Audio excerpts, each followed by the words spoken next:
نہیں دلاور، کوئی حرج نہیں، ظاہر ہے تمہیں یہاں آنے کے لیے معاوضہ دیا گیا ہوگا۔ اب میں تمہاری روزی تو چھین نہیں سکتا، آپ کے اوپر بڑی سے بڑی دولت قربان کی جا سکتی ہے، اب یہ آپ فیصلہ کریں گے کہ ہمیں یہاں رہنا ہے یا نہیں۔ شکریہ دلاور، لیکن مجھے یہ بتاؤ کہ آخر تمہیں یہاں کیوں بلایا گیا ہے؟ خیر، میں تو آپ سے یہ بالکل نہیں پوچھوں گا آپ یہاں کیوں ہیں، لیکن ایف ایم ساحل صاحب الیکشن لڑ رہے ہیں اور اس الیکشن میں ان کے حریف جمال الدین ہیں، بس ہمیں اس سلسلے میں بلایا گیا ہے۔ ظاہر ہے الیکشن میں ہنگامے نہ ہوں تو پھر الیکشن ہی کیا، بس یوں سمجھ لیجئے کہ ہم ایف ایم ساحل صاحب کو یہ الیکشن جتانا ہے۔ اوہ، عمران نے گہری سانس لی، معاملہ اب سمجھ میں آ گیا تھا۔ اس کا مطلب ہے کہ ان دونوں میں یہ جنگ چل رہی ہے۔ ایک بار پھر عمران کے دل میں نفرت کا ایک احساس ابھرا۔ اس اعلیٰ معیار کے انسانوں کو اسمبلیوں میں پہنچ کر جو کارنامے سر انجام دینے ہیں، ان کے بارے میں بآسانی سوچا جا سکتا تھا، لیکن ایسے لوگوں کو کبھی اقتدار نہیں ملنا چاہیے۔ دلاور نے سوالیہ نگاہوں سے عمران کو دیکھ رہا تھا۔ عمران نے کہا، ٹھیک ہے دلاور، تم اپنا معاوضہ ایڈوانس میں وصول کر لینا، یہ میری طرف سے تمہیں ٹپ ہے۔ عمران صاحب، دلاور مرد کا بچہ ہے، جسے ایک بار مرشد مان لیتا ہے، زندگی بھر اس کے قدم چاٹتا ہے۔ دولت ہمارے جوتوں کی خاک ہے، اگر آپ کا حکم نہیں تو پھر آپ یوں سمجھ لیجئے کہ ہمیں اب فتح محمد سے کوئی دلچسپی نہیں، ہم واپس چلے جائیں گے۔ جو کچھ میں نے تم سے کہا ہے دلاور، بس وہ کر لو۔ فتح محمد کے لیے کام تو بعد میں شروع کرو گے، معاوضے کی بات کرنی ہے تم نے۔ معاوضہ تو یوں سمجھ لیجئے کہ 50% مل گیا ہے، تو بس تھوڑے ملک کو بہت جانو اور اس پر گزارا کرنے کی کوشش کرنا۔ ہاں، اگر کچھ اور ہاتھ لگ جائے تو زیادہ اچھا ہے۔ ٹھیک ہے عمران صاحب، آپ جو کہو گے ہم اس پر عمل کریں گے۔ ہم تو ویسے بھی اپنے طور پر کچھ نہیں کرنا چاہتے، بس مرشد کی بات کو اپنا ایمان سمجھتے ہیں۔ تمہارا شکریہ دلاور، تم نے میرے کہے کو اس انداز میں سوچا، اب خیال سے ہر کام کرنا، عمران نے کہا، اور دلاور نے گردن ہلا دی۔ سر سلطان نے فلیٹ پر ٹیلی فون کیا، سلیمان نے ریسیو کیا تھا۔ اب یہ سلیمان کی خوش بختی تھی یا کم بختی کہ سر سلطان جیسے پائے کے آدمی سے اس کا براہ راست رابطہ تھا اور ان سے وہ بھی اچھے خاصے نخرے کر لیا کرتا تھا۔ کیا بات ہے، عمران کہاں ہے؟ تیل لینے گئے ہیں صاحب۔ سلمان کا موڈ کچھ خراب معلوم ہوتا تھا۔ کیا لینے گئے ہیں؟ ارے صاحب، ہم باورچی ہیں، کیا باورچی کی اتنی اوقات ہوتی ہے کہ مالکان انہیں بتا کر جائیں کہ وہ کہاں جا رہے ہیں؟ کیا تم زیادہ بکواس نہیں کرنے لگے سلیمان؟ سر سلطان غصے سے بولے۔ جی ٹیلی فون پر ہی جوتا کھینچ مارے، ہم تو پیدا ہی بکواس کرنے کے لیے ہوئے ہیں۔ کب گیا ہے وہ؟ تیسرا دن ہے آج۔ کیا؟ جی ہاں، تیسرا دن، سلیمان نے جواب دیا اور سر سلطان نے سلسلہ منقطع کر دیا۔ پھر تھوڑی دیر کے بعد انہوں نے بلیک زیرو سے رابطہ قائم کیا۔ بلیک زیرو نے فون ریسیو کیا تو سر سلطان نے اس سے بھی یہی سوال کیا، ظاہر ہے عمران کہاں ہے؟ سر، کوئی اطلاع نہیں ہے ان کے بارے میں، بلیک زیرو نے جواب دیا۔ کب سے ملاقات نہیں ہوئی تم سے؟ میرا خیال ہے کوئی 4 دن ہو گئے جناب۔ اس دوران تم نے اس سے رابطہ قائم کرنے کی کوشش نہیں کی؟ نہیں جناب، نہ ہی مجھے کوئی ضرورت پیش آئی اور شاید انہیں بھی نہیں پیش آئی ہوگی۔ کوئی معاملہ بھی ایسا نہیں ہے میرے علم میں؟ خیریت نہیں ہے؟ جی، بلیک زیرو حیرت سے بولا۔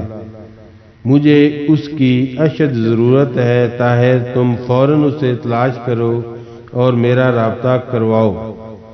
جی بہت بہتر، بلیک زیرو نے جواب دیا، اور سر سلطان نے سلسلہ منقطع کر کے انتظار کرنے لگے۔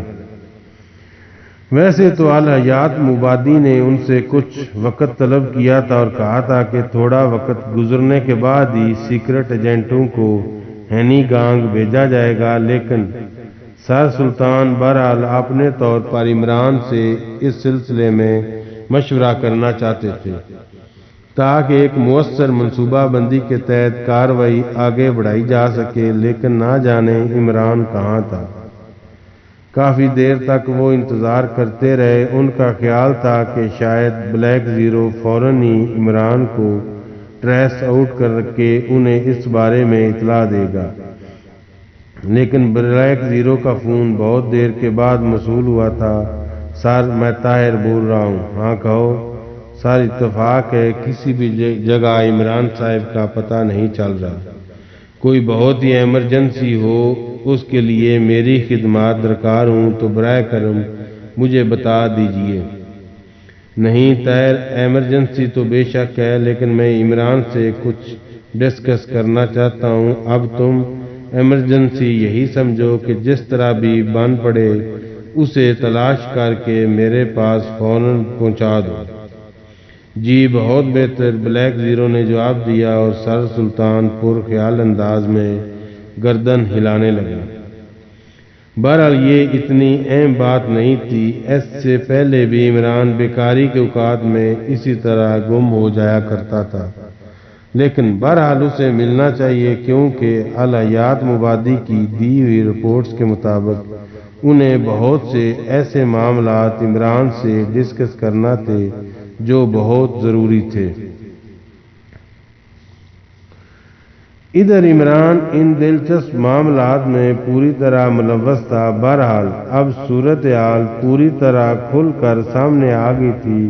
وہ ایک معزز مہمان کی مانند FM ساحل صاحب کے گھر میں رہ رہا تھا، لیکن بہرحال اس نے اپنا کام بھی شروع کر دیا تھا۔ چنانچہ تمام تر اندازہ لگانے کے بعد بالآخر اس نے وہ تصاویر اور ان کے نیگیٹو حاصل کر لیے جو جمال الدین کی بیٹی زمرد کے تھے، لیکن ان تصویروں کو اس نے ایک خاص منصوبے کے تحت ان کی جگہ رکھ دیا، اور اس کے بعد نہایت صفائی سے کچھ اور نیگیٹو اصل نیگیٹو کی جگہ رکھ دیے، اور اس کے بعد نہایت صفائی سے کچھ اور نیگیٹو اصل نیگیٹو کی جگہ رکھ دیے، اور اس کے بعد مطمئن ہو گیا۔ دلچسپ بات تھی کہ FM ساحل صاحب اس سلسلے میں بھی اسے ہی استعمال کیا تھا۔ انہوں نے کہا یہ تصویریں دیکھو۔ تصویریں عمران کے سامنے آئیں تو عمران نے شرما کر نگاہیں جھکا لیں۔ دیکھیں کیسی باتیں کر رہے ہیں چچا میاں، آپ میرے بزرگ ہیں۔ اوہو، میں تمہیں کسی اور دلچسپی کی نظر سے نہیں دکھا رہا، مگر یہ اللہ توبہ، اللہ توبہ۔ عمران نے شرما کر دانتوں میں انگلی دبا لی۔ گدے پن کی حماقتیں نہیں کرتے، جوان آدمی ہو، پھر وقت ضائع کیے بغیر تم مجھ سے یہ تو پوچھو ان کا مطلب کیا ہے۔ FM ساحل نے کہا، اللہ ایسی تصویریں اللہ کسی کو نہ دکھائے۔ سنو، جرم کے بارے میں کچھ جانتے ہو یا بس اپنے آپ کو مجرم گردان رہے ہو؟ سیکھ رہا ہوں آپ سے، کوئی نیا سبق دیجئے۔ جرم کی مختلف اقسام ہوتی ہیں: چوری، ڈکیتی، اغوا، اسمگلنگ، بلیک میلنگ۔ تم سمجھ لو میں تمہیں بلیک میلنگ کے بارے میں کچھ بتانا چاہتا ہوں۔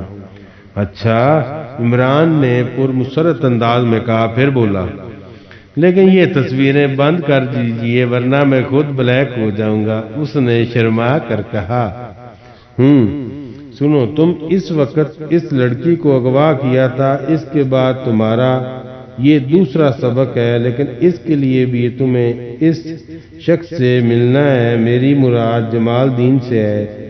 جمال الدین وہی آدمی ہے جس کی کوٹھی سے تم لڑکی کو اغوا کیا تھا۔ اب مجھے کیا کرنا ہے؟ یہ تصویریں اور خط لے جاؤ، یہ دونوں چیزیں اسے پہنچا دینی ہیں۔ بس فی الحال اتنا ہی کام، ویسے ایک بات ہے میں تمہیں آگاہ کیے دیتا ہوں، کیجئے۔ عمران نے کہا تمہیں اپنی حفاظت بھی کرنی ہوگی، کیونکہ جس شخص کو بلیک میل کیا جاتا ہے وہ ہر ممکن کوشش کرتا ہے کہ بلیک میلر سے چھٹکارا حاصل کر لے۔ تو کیا وہ آپ کو چھٹکارا حاصل کر لے گا؟ مجھ سے نہیں، تم سے۔ مجھ سے وہ کیسے؟ تمہیں گولی بھی ماری جا سکتی ہے، تمہاری گردن پر چھری بھی پھیری جا سکتی ہے، بکرے کی طرح، شاید اس سے بھی بدتر حالت میں۔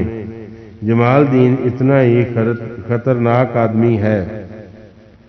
ارے باپ رے، مجرم ایسے نہیں بن جاتے۔ تم جس انداز میں اپنا پہلا کام سر انجام دیا ہے، میں تم سے امید رکھتا ہوں کہ اسی طرح تم یہ دوسرا کام بھی کرو گے۔ ٹھیک ہے، کب کرنا ہوگا مجھے یہ کام؟ آج ہی شام کو۔ میں تمہیں اپنا نہایت ہونہار شاگرد دیکھنا چاہتا ہوں۔ ایف ایم ساحل نے اس کا شانہ تھپتے ہوئے کہا، اور عمران سعادت مندی سے گردن ہلانے لگا۔ پھر اس شام کو تقریباً 8 بجے وہ جمال الدین کی کوٹھی میں داخل ہو گیا تھا۔ یہاں بھی اس کا اتنا ہی پرتباہ خیر مقدم کیا گیا۔ جمال الدین نے اس سے آگے بڑھ کر گلے ملتے ہوئے کہا، تم کتنے ہی ناراض ہو جاؤ، تمہارے احسانوں کے بوجھ تلے دبتا چلا جا رہا ہوں اور تمہاری بے حد عزت کرنے لگا ہوں۔ سناؤ، خیریت سے ہو؟ ویسے کیا تم یہاں سے فتح محمد کے پاس گئے تھے؟ جی ہاں، گیا تھا، عمران نے جواب دیا۔ کیا تم نے اسے میری کہانی سنا دی؟ میرا مطلب ہے جو کچھ میں نے تمہارے ساتھ کیا تھا۔ نہیں، میں نے آپ کو معاف کر دیا، عمران نے کہا، اور جمال الدین کا چہرہ خوشی سے کھل اٹھا۔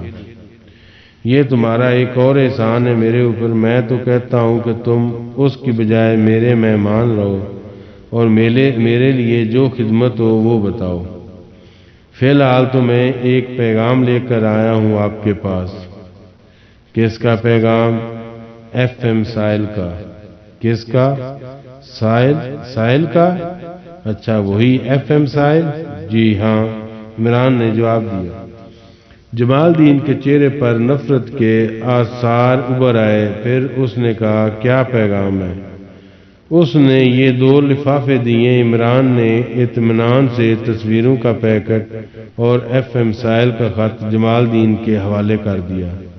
کیا ہے ان میں؟ قسم لے لیجئے۔ کیا مطلب؟ قسم کا مطلب قسم ہوتا ہے، وہ تو ہوتا ہے، لیکن ان میں قسم آخر کس بات کی کھا رہا ہوں؟ آپ نے یہ بھی نہیں پوچھا، بتاؤ۔ جمال الدین نے کسی قدر الجھے ہوئے لہجے میں کہا، یہ کہ میں نے نہیں دیکھا ان لفافوں میں کیا ہے۔ اتنی سی بات کو اتنا طول دے دیا تم نے؟ جمال الدین نے کہا، اور پہلے اس نے تصویروں والا لفافہ کھولا، تصویریں دیکھی، اور دوسرے لمحے اس کا چہرہ تاریک ہو گیا۔ چند ساتھ اس کی شکل تاریک رہی، پھر اس کی آنکھوں میں وحشت ابھر آئی۔ میں جانتا تھا وہ نیچ ذات، دھوبی کی نسل، اس سے زیادہ مذموم حرکت کر سکتا ہے، لیکن اس نے میری عزت پر براہ راست ہاتھ ڈالا ہے۔ اب دنیا کی کوئی طاقت اسے مجھ سے نہیں بچا سکتی۔ مار ڈالوں گا اس کتے کے بچے کو۔